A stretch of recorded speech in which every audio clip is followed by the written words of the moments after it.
సాయంత్రం 4 గంటలయ్యింది. కాకినాడ పిఠాపురం రోడ్లో ఉన్న బోట్ క్లబ్ పార్క్. రోజూ వాకింగ్ కోసం వచ్చే వాళ్ళతో, ఆటలాడుకునే పిల్లలతో, మూలాగా ఉన్న బెంచిల మీద కూర్చున్న ప్రేమికులతో, చెరువుల్లో చిన్న పడవలతో, షికారు చేసేవాళ్ళ అరుపులతో, ఆ చెరువు మీద నుంచి వచ్చే చల్లటి గాలితో చాలా సందడిగా ఉంది వాతావరణమంతా. ఆహ్లాదకరంగా ఉంది. సాధారణంగా మనశ్శాంతిగా ఉంటుందని ఇటువంటి ప్రదేశాలకు వస్తారు. కానీ ఆ పార్కులో మూలగా ఉన్న బెంచి మీద ఒంటరిగా కూర్చున్న 25 ఏళ్ల వయసున్న యువతి సునీత మనసంతా కోపంతో రగిలిపోతుంది.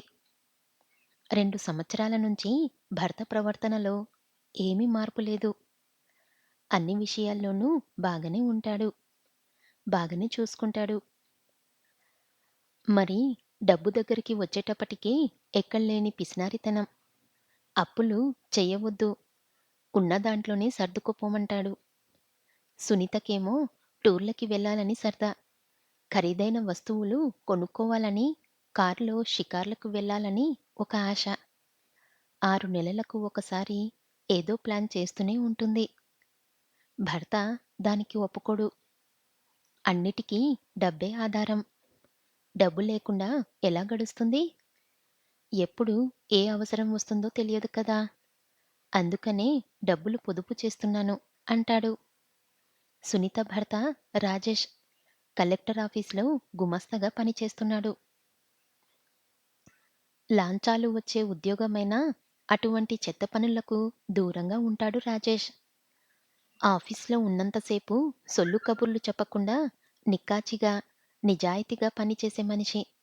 అందుకే అధికారులు అందరికీ తలలో నాలుకలా ఉంటాడు. అందుకే ఒక్కొక్కసారి ఆదివారం కూడా ముఖ్యమైన పనులు ఉంటే అధికారులకు సహాయం చేస్తుంటాడు. రాజేష్‌కి వచ్చే జీతంతో కొండ మీద కోతిని తీసుకురాలేడు గానీ, ఆ దంపతులిద్దరూ సుఖంగా జీవనం సాగించవచ్చు.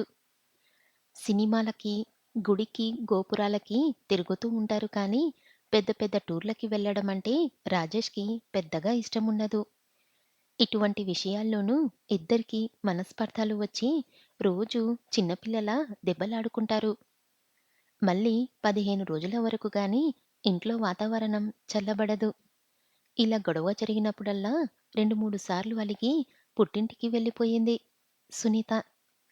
అలా వెళ్ళిపోయిన వారం రోజుల తర్వాత సునీత భర్త రాజేష్ అత్తవారింటికి వెళ్ళి బతిమాలి తీసుకొచ్చేవాడు. అయినా గొడవలు మటుకు తగ్గలేదు.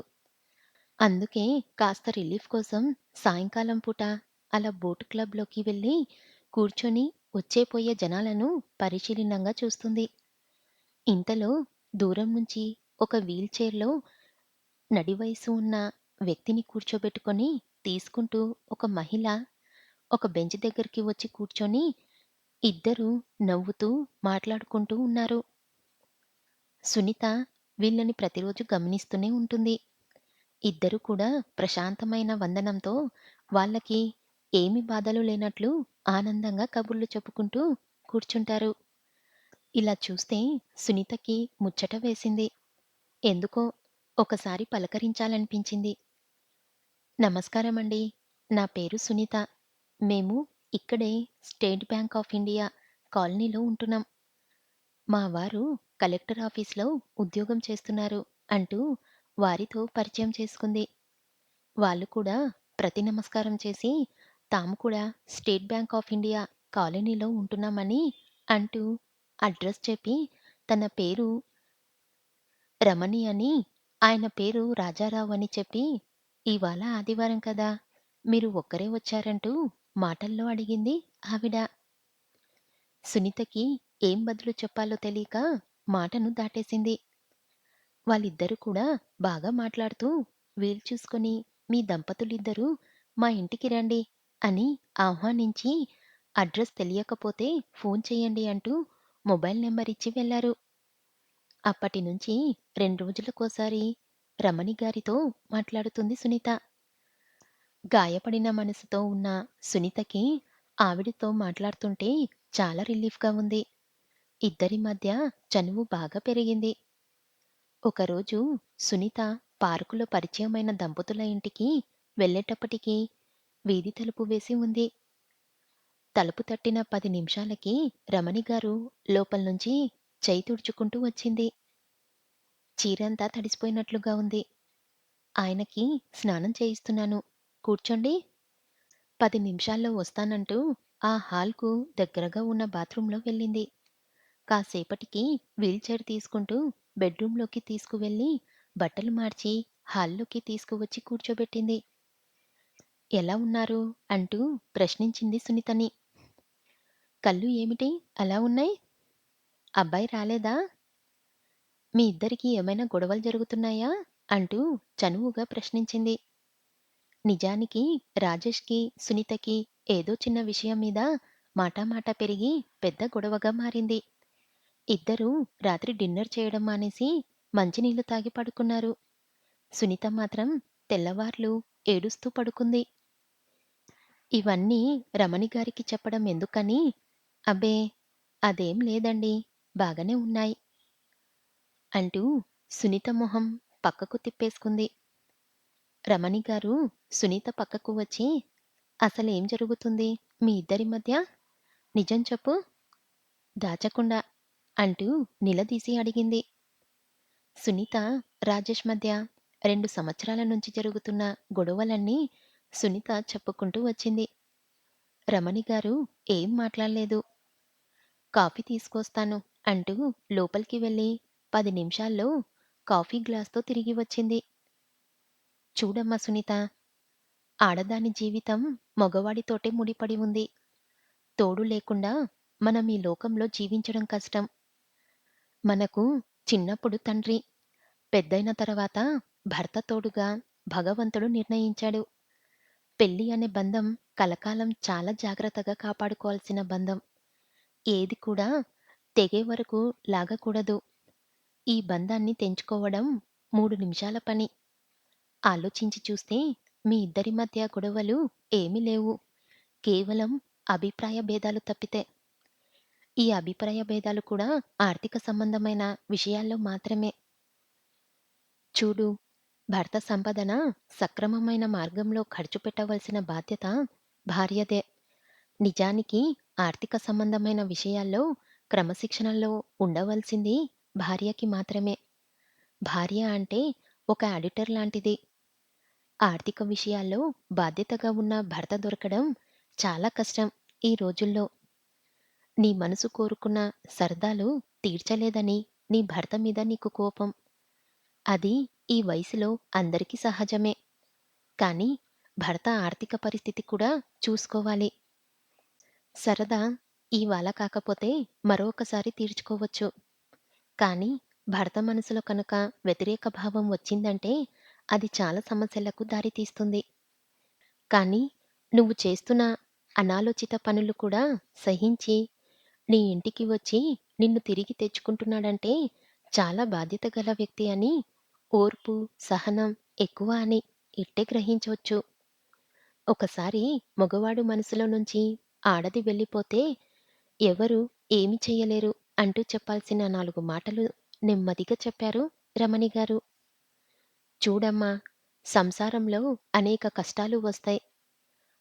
అలా అయినదానికి, కారణానికి మొగుడితో దెబ్బలాటలు పెట్టుకొని, నువ్వు పుట్టింటికి పరిగెత్తుకొని వెళ్ళిపోతే, నీ నైజం బయటపడుతుంది తప్పితే ప్రయోజనం ఏమీ ఉండదు. సమస్య పరిష్కారం అవ్వదు. మొగుడు తిట్టాడని, ఆడపడుచు సాధించిందని, టూర్‌లకి తీసుకెళ్ళలేదని ఇవన్నీ సమస్యలు కానే కావు. నిత్యం ఇలా నువ్వు గొడవలు పడుతుంటే మీ మధ్య అనురాగం ఎలా పెరుగుతుంది? ముందు ఇది నా కుటుంబమని బాధ్యతగా ఫీలవ్వాలి. అప్పుడే నీకు కుటుంబం మీద శ్రద్ధ పెరుగుతుంది. భర్త అంటే అభిమానం పెరుగుతుంది. అలా కాకుండా నీ భర్త నిత్యం బాధలు పెట్టి, కొట్టి, తిట్టి చూస్తుంటే నువ్వు ఇక్కడ ఉండవలసిన అవసరం లేదు అంటూ చెప్పుకుంటూ వచ్చారు రమణి గారు. రమణి గారి మాటలు విని ఆలోచనలో పడింది సునీత.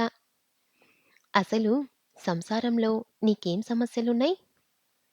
నా పరిస్థితి చూడు అంటూ తన కథ చెప్పసాగింది. మాకు భానుగుడి జంక్షన్ దగ్గర ఒక హోల్‌సేల్ కిరాణా షాపుండేది. వ్యాపారం బాగానే సాగుతూ ఉండేది. మాకు ఇద్దరు మగపిల్లలు. మా మామగారు స్టేట్ బ్యాంక్ ఆఫ్ ఇండియాలో పనిచేసి రిటైరయి చనిపోయారు. ఇప్పుడు మేముంటున్న ఇల్లు ఆయనదే. పిల్లలిద్దరూ చదువుల్లో ఎప్పుడూ ఫస్ట్. ఇద్దరి మధ్య 2 సంవత్సరాలు తేడా. ఇద్దరిని హైదరాబాద్‌లో చదువు కోసం పెట్టాము. హాయిగా ఉన్న మా కాపురంలో మా వారికి సడెన్‌గా హై బీపీ వచ్చి పెరాలిసిస్ వచ్చి అపోలో హాస్పిటల్‌లో జాయిన్ అయ్యారు. పిల్లలిద్దరూ చదువుల్లో ఉన్నారు. ఈలోగా వ్యాపారం చూసేవాళ్ళు లేక వ్యాపారం మూసివేశాం. సరుకులు తీసుకున్న షాపులు వాళ్ళు చాలామంది బాకీ తీర్చకుండా మొహం చాటేశారు. వ్యాపారంలో నష్టం వచ్చి ఇల్లు కూడా అమ్మేశాము. అప్పులు తీర్చేసి మిగిలిన సొమ్ము బ్యాంకులో వేసుకున్నాం. మా వారి ఫ్రెండే ఇల్లు కొనుక్కున్నాడు. ఇప్పుడు మేము అద్దెకు ఉంటున్నాం. ఇప్పుడు లేచిన దగ్గర్నుంచి రాత్రి పడుకునే వరకు ఆయనకు ఒక మనిషి సహాయం అవసరం. ఏ పని చేసుకోలేరు. అన్నం కూడా కలిపి పెట్టాలి. ఒక పక్క పిల్లలు చదువులు, ఆదాయం లేని సంసారం. ఇలా ఉంది మా పరిస్థితి. ఆయన నెరవేర్చవలసిన బాధ్యతలు కూడా నేను నెరవేరుస్తూ, ఆర్థిక సమస్యలు తట్టుకుంటూ, ఇలా నవ్వుతూ జీవితం గడుపుతున్నాను అంటూ రమణి గారు చెబుతున్న మాటలు విని సునీత కళ్ళ వెంట నీళ్లు కారాయి. చూడమ్మా, నువ్వు నాతో చెప్పిన ఈ సంసార విషయాలను బట్టి నేను అర్థం చేసుకున్న దానికి నేను ఈ సమాధానం చెప్పాను. తల్లిదండ్రుల లక్షలు ఖర్చు పెట్టి పిల్లలకు చాలా వైభవంగా పెళ్లిళ్లు చేస్తున్నారు. పెళ్ళైన 2 సంవత్సరాల్లోనే ఏవో సమస్యలు సాకుగా చెప్పి ఆడపిల్లలు ఇంటికి తిరిగి వచ్చేస్తున్నారు. తల్లిదండ్రులకు ఇది చాలా తీరని సమస్య. సంఘంలో అవమానం, ఆర్థికంగా నష్టం, అహంకారం తప్పితే మనసు పెట్టి ఆలోచించట్లేదు ఎవరు. నిజంగా సమస్య ఉంటే ఎవరు బలవంతంగా ఉండమని చెప్పరు. సహజంగానే మనుషుల్లో సహనం అనే గుణం ఎప్పుడో పారిపోయింది. దానికి తోడు ఇటువంటి సమస్యలు ఇంకేముంది? ఇద్దరూ కత్తులు దూసుకునే వాళ్ళే. ఇలా ఉంది పరిస్థితి. ఇది నీ జీవితం. చక్కదిద్దుకోవాల్సింది కూడా నువ్వే అంటూ చెప్పవలసిన 4 మాటలు చెప్పి ఎక్కువ చొరవ తీసుకున్నందుకు క్షమించు అంటూ సునీత తలని దగ్గరగా తీసుకున్నారు. సునీత ఒకసారి గట్టిగా వెక్కి వెక్కి ఏడ్చింది. తర్వాత రమణి గారి కాళ్ళకు నమస్కారం చేసి తేలికబడిన మనసుతో ఇంటికి బయలుదేరింది. అప్పటినుంచి ప్రతి ఆదివారం రాజేష్, సునీత, రాజారావు దంపతులకు పార్కులో కనపడి నవ్వుతూ మాట్లాడుతుంటారు. వీలున్నప్పుడల్లా ఆ దంపతుల ఇంటికి వెళ్తుంటారు. మంచి చెడు మాట్లాడుకుంటూ ఉంటారు. ఆ 2 కుటుంబాల మధ్య బాగా చనువు పెరిగింది. ఇంతలో ఒకరోజు ఊర్నుంచి సునీత తండ్రి వచ్చి కూతురు కాపురం చూడ్డానికి వచ్చి సునీత కాపురం స్థిరపడిందని సంతోషించి రాజారావు గారి ఇంటికి తీసుకెళ్ళమని అడిగారు. రాజారావు గారు, మీకు ఎలా తెలుసు? అంటూ ప్రశ్నించింది సునీత తండ్రిని. రమణి గారిది, సునీత తండ్రి గారిది చిన్నప్పుడు ఒకటే ఊరని, అప్పుడప్పుడు మాట్లాడుకుంటూ ఉంటారని, సునీత విషయాలన్నీ ఫోన్ చేసి చెప్పానని, అందుకనే ఆమె అంత చొరువుగా మంచి చెడ్డలు చెప్పిందని సునీత తండ్రి నవ్వుతూ చెప్పాడు. సునీతతో సహా ముగ్గురు రాజారావు గారి ఇంటికి వెళ్లి కృతజ్ఞతలు తెలిపి వచ్చారు.